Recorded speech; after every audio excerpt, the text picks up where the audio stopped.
Hi hello welcome back. ഇന്നത്തെ recipe നേന്ത്രപ്പഴവും അതുപോലെ തന്നെ ബ്രെഡും വെച്ചിട്ട് വളരെ സിമ്പിളായിട്ട് ഉണ്ടാക്കിയെടുക്കാൻ പറ്റുന്ന ഒരു പലഹാരത്തിൻ്റെ റെസിപ്പിയാണ്.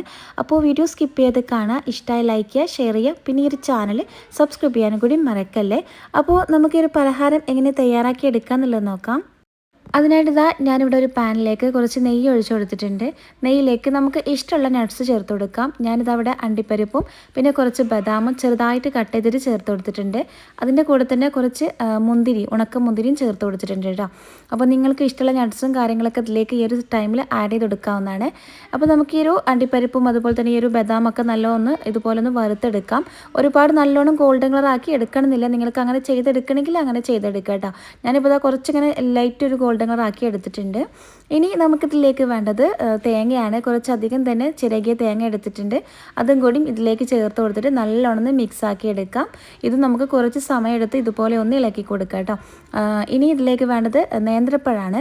നമ്മൾ നേന്ത്രപ്പഴം വെച്ചിട്ടാണ് ഈ ഒരു ഫില്ലിങ് റെഡിയാക്കി എടുക്കുന്നത്. ഇനിയിപ്പോൾ ഒരു നേന്ത്രപ്പഴം ഇല്ലാതെ ഇതുപോലെ ഇങ്ങനെ ഒരു ഫില്ലിങ്ങിലും നിങ്ങൾക്കിത് തയ്യാറാക്കി എടുക്കാവുന്നതാണ്. അപ്പോൾ നേന്ത്രപ്പഴം എടുക്കുമ്പോൾ നല്ലോണം പഴുത്ത മധുരമുള്ള നേന്ത്രപ്പഴം തന്നെ എടുക്കാനായിട്ട് നോക്കുക. അപ്പോൾ ഞാനിത് അവിടെ ഒരു 2 നേന്ത്രപ്പഴം എടുത്തിട്ടുണ്ട്. 2 ചെറിയ നേന്ത്രപ്പഴമാണ്, അതുകൊണ്ടാണ് 2 എടുത്തിട്ടുള്ളത്. നമുക്ക് അത്യാവശ്യം ഒരു വലുത് ഉണ്ടെങ്കിൽ അതന്നെ ധാരാളം കേട്ടോ. ഒരു സ്നാക്സ് ഒക്കെ ഉണ്ടാക്കി എടുക്കണമെന്നുണ്ടെങ്കിൽ ഒരു നേന്ത്രപ്പഴം വെച്ചിട്ട് നമുക്ക് ഉണ്ടാക്കിയെടുത്താലും ഒരുപാടുണ്ടാവും. അപ്പോൾ ഞാനിവിടെ ഈ ഒരു നേന്ത്രപ്പഴം നല്ലോണം ഇതിലൊന്ന് മിക്സാക്കി എടുത്തിട്ടുണ്ട്. ഇതുപോലെ ചെറുതായിട്ടൊന്ന് കട്ട് ചെയ്തെടുക്കുക. ഒരു നേന്ത്രപ്പഴം അങ്ങനെ ഒന്ന് വെന്ത് ഉടഞ്ഞ് വരണം. അതുവരെ നമുക്ക് ഇതുപോലെ ഒന്ന് ഇളക്കി കൊടുക്കാം. ഇതിലേക്ക് വേണമെന്നുണ്ടെങ്കിൽ ഒരു ടൈമിൽ കുറച്ച് നെയ്യും കൂടി ചേർത്ത് കൊടുക്കാം കേട്ടോ. ഞാനിവിടെ കുറച്ച് നെയ്യും കൂടി ചേർത്ത് കൊടുത്തിട്ടുണ്ടായിരുന്നു. ഇനി നമുക്കിതിലേക്ക് മധുരത്തിനായിട്ട് ചേർത്ത് കൊടുക്കുന്നത് പഞ്ചസാര തന്നെയാണ്. അപ്പോൾ ഞാനിവിടെ ഏലക്കായും പഞ്ചസാരയും കൂടി മിക്സ് ആക്കിയിട്ട് പൊടിച്ചിട്ടാണ് ഇതിലേക്ക് ചേർത്ത് കൊടുക്കുന്നത്. അപ്പോൾ അങ്ങനെ ആകുമ്പോൾ നമുക്ക് ആ ഒരു ഏലക്കായുടെ ഫ്ലേവറും കിട്ടും. അപ്പോൾ മധുരത്തിന് പഞ്ചസാരയും ചേർത്ത് കൊടുക്കുക കേട്ടോ. ഇനി അല്ലാന്നുണ്ടെങ്കിൽ നിങ്ങൾക്ക് ഇനിയിപ്പോൾ പഞ്ചസാര വേണ്ടാന്നുണ്ടെങ്കിൽ ശർക്കര ഗ്രേറ്റ് ചെയ്തെടുത്തിട്ട് അങ്ങനെ വേണമെങ്കിലും ചേർത്ത് കൊടുക്കാവുന്നതാണ്. അപ്പോൾ ഈ ഒരു പഞ്ചസാരയും ഏലക്കാപ്പൊടി അതൊക്കെ ചേർത്ത് കൊടുത്തിട്ട് ഒന്നുകൂടി ഇതുപോലെ ഒന്ന് ഉടച്ചെടുത്തിട്ടുണ്ട്. ഈ ഒരു പഴം ഇതുപോലെ ഒന്ന് വെന്ത് ഉടഞ്ഞ് വന്നിട്ടുണ്ട്. അപ്പോൾ നമ്മുടെ ഫില്ലിംഗ് ഇവിടെ റെഡി ആയിട്ടുണ്ട്. ഇനി ആ ഒരു ഫില്ലിംഗ് ഒന്ന് മാറ്റി അതൊന്ന് തണുക്കാനായിട്ട് മാറ്റി വെക്കാം. ആ ഒരു സെയിം പാൻ തന്നെയാണ് ഞാനിവിടെ എടുത്തിട്ടുണ്ടായിരുന്നത്. അതിലേക്ക് വീണ്ടും കുറച്ച് നെയ്യ് ഒന്ന് സ്പ്രെഡാക്കി കൊടുത്തിട്ടുണ്ടായിരുന്നു. ഇനി നമുക്കിതിലേക്ക് ബ്രെഡ് ഇതുപോലെ ഒന്ന് വെച്ച് കൊടുക്കാം. ബ്രെഡിൻ്റെ സൈഡ് വശമൊക്കെ ഒന്ന് കട്ട് ചെയ്തിട്ട് ഇതുപോലെ മുട്ടയുടെ മിക്സിലൊന്ന് ഇതുപോലെ ഒന്ന് മുക്കിയെടുത്തതിന് ശേഷം ഇതുപോലെ ഒന്ന് വെച്ച് കൊടുക്കാം. അപ്പോൾ ഈ ഒരു പാനിൽ ഒരു റൗണ്ട് ഷേപ്പിലാണ് ഞാനിത് ഉണ്ടാക്കിയെടുക്കുന്നത്. അപ്പോൾ ഇതുപോലെ ഇങ്ങനെ ബ്രെഡ് ഓരോന്നിങ്ങനെ മുട്ടയുടെ മിക്സിലൊന്ന് ഡിപ്പ് ചെയ്തതിന് ശേഷം ഇങ്ങനെ ഒന്ന് വെച്ച് കൊടുത്തിട്ട് ജസ്റ്റ് ഇങ്ങനെ ഷേപ്പാക്കി എടുത്താൽ മതി കേട്ടോ. ബാക്കിയുള്ള ഒരു സ്ഥലങ്ങളിലൊക്കെ ബ്രെഡ് ഇങ്ങനെ ചെറുതായിട്ട് ഇങ്ങനെ കട്ട് ചെയ്തിട്ട് നമുക്ക് അവിടെയൊക്കെ ഫില്ലാക്കി കൊടുക്കാം. അപ്പോൾ ഫസ്റ്റ് ലെയർ ഇവിടെ റെഡി ആയിട്ടുണ്ട്. ഇനി ബാക്കിയുള്ള ഒരു മുട്ടയുടെ മിക്സിൽ നിന്ന് കുറച്ച് ഇതുപോലെ അതിൻ്റെ സൈഡ് വശത്തൂടെയൊക്കെ ഇങ്ങനെ ഗ്യാപ്പ് ഉള്ളിടത്തൊക്കെ ഇതുപോലെ ഒരു മുട്ടയുടെ മിക്സ് ഒഴിച്ചു കൊടുത്താൽ മതി. അപ്പോൾ ഫസ്റ്റ് ലെയർ ഇവിടെ റെഡി ആയിട്ടുണ്ട്. ഇനി നമുക്ക് ഇതിൻ്റെ മുകളിലായിട്ട് നമ്മളിപ്പോൾ റെഡിയാക്കി വെച്ച ആ ഒരു ഫില്ലിങ് ഫുള്ളായിട്ട് ഇതിൻ്റെ മുകളിലായിട്ടൊന്ന് വെച്ച് കൊടുത്തൊന്ന് നിറച്ച് കൊടുക്കുക. ഇതുപോലെ ഒന്നിങ്ങനെ സ്പ്രെഡ് ചെയ്ത് കൊടുക്കുക. എല്ലായിടത്തേക്കും എത്തുന്ന രീതിയിൽ നല്ലോണം ഒന്ന് സ്പ്രെഡാക്കി കൊടുക്കുക. ഇതിനി നിങ്ങൾക്ക് വേണമെന്നുണ്ടെങ്കിൽ കൂടുതൽ ലെയറാക്കിയിട്ടും ചെയ്തെടുക്കുക. ഞാനിപ്പോൾ ഇത് ഒരൊറ്റ ലെയറിലാണ് ചെയ്തെടുക്കുന്നത്. അപ്പോൾ അങ്ങനെ വേണമെങ്കിലും അല്ലെന്നുണ്ടെങ്കിൽ കൂടുതൽ ലെയർ വേണമെന്നുണ്ടെങ്കിൽ അങ്ങനെയും ചെയ്തെടുക്കുക കേട്ടോ. ഇതുപോലെ ആദ്യം ഇതേ സ്റ്റെപ്പ് റിപ്പീറ്റ് ചെയ്തെടുത്താൽ മതി. ഇതുപോലെ ഒരെണ്ണം ഉണ്ടാക്കിയാൽ തന്നെ അത്യാവശ്യം ഉണ്ടാവും. കുറച്ച് ഹെവി ആയിട്ടാണ് നമുക്കൊരു സ്നാക്സ് കിട്ടുക. എന്തായാലും ഒന്ന് ഉണ്ടാക്കി നോക്കട്ടെ. നമുക്ക് ഉണ്ടാക്കാനും തന്നെ വളരെ എളുപ്പമാണ്.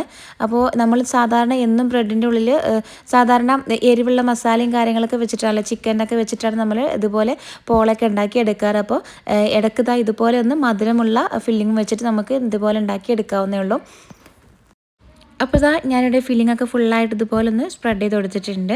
ഇനി നമുക്ക് അതിൻ്റെ മുകളിലായിട്ട് വീണ്ടും ബ്രെഡ് നേരത്തെ ചെയ്തതുപോലെ തന്നെ ചെയ്തെടുക്കാം. ബാക്കിയുള്ള ബ്രെഡ് ഇതുപോലെ തന്നെ മുട്ടയുടെ മിക്സിലൊന്ന് ഡിപ്പ് ചെയ്തിട്ട് ഇതുപോലെ ഇതിൻ്റെ മുകളിലായിട്ട് ഒന്ന് വെച്ച് കൊടുത്തിട്ട് ജസ്റ്റ് ഒന്ന് ഷേപ്പാക്കി എടുക്കാം.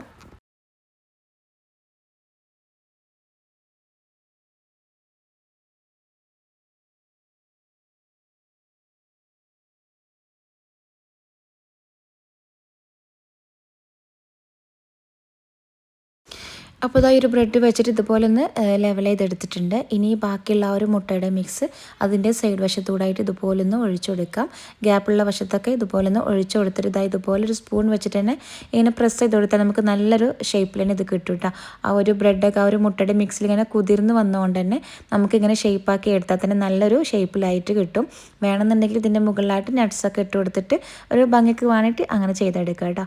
നമുക്കൊന്ന് വേവിച്ചെടുക്കാം. അടച്ച് വെച്ചിട്ട് ഒരു മീഡിയം ഫ്ലെയിമിലിട്ട് വേവിച്ചെടുക്കാം. പെട്ടെന്ന് തന്നെ ഇത് കുക്കായി കിട്ടും. അധികം ടൈമിൻ്റെ ആവശ്യമൊന്നുമില്ല. നമുക്കിതിൽ ആ ഒരു മുട്ട മാത്രം ഒന്ന് വെന്ത് കിട്ടിയാൽ മതി കേട്ടോ. അപ്പോൾ നമ്മുടെ സ്നാക്സ് ഇത് അവിടെ റെഡി ആയിട്ട് നല്ല കറക്റ്റായിട്ട് കുക്കായി വന്നിട്ടുണ്ട്. അടിയിൽ ഒട്ടിപ്പിടിക്കുക ഒന്നും ചെയ്യാത്ത നല്ല സൂപ്പറായിട്ട് നമുക്കൊരു പലഹാരം കിട്ടിയിട്ടുണ്ടായിരുന്നു. അപ്പോൾ എന്തായാലും ഒന്ന് ട്രൈ ചെയ്ത് നോക്കുക. ഇപ്പോൾ ഇതാ ഞാനൊന്ന് കട്ട് ചെയ്ത് കാണിച്ചു തരാം. നമുക്കിതിൽ നിന്ന് ഒരു പീസ് കഴിച്ചാൽ തന്നെ അത്യാവശ്യം വയറ് നിറയും. അപ്പോൾ എന്തായാലും ട്രൈ ചെയ്ത് നോക്കിയിട്ട് ഫീഡ്ബാക്ക് അറിയിക്കാനൊന്നും മറക്കല്ലേ. നല്ല ടേസ്റ്റാണ്.